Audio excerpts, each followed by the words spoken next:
Hello everyone, Michael Lee here from Tech Reviewer. Today we're bringing you the SafePal S1 cryptocurrency cold wallet. So this is an offline wallet where you can store your cryptocurrency safely without having to worry being cracked open or being stolen. So basically, I'm gonna open this box over here.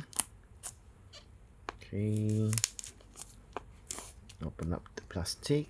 Okay, you can see there's a safe label here. So basically, if this label is already broken, that means someone already been using the wallet and you should be aware of it. Okay, let's see.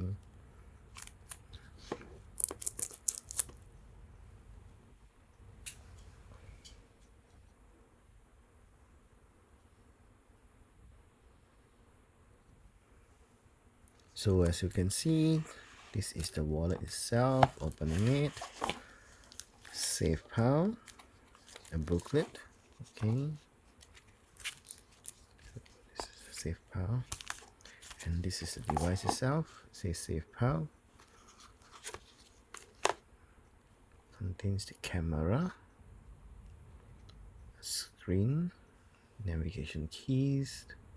Okay, and yeah. So we have the USB cable here as well. USB cable. Okay, there it is. Okay, yeah, and that's about it. Thanks for watching.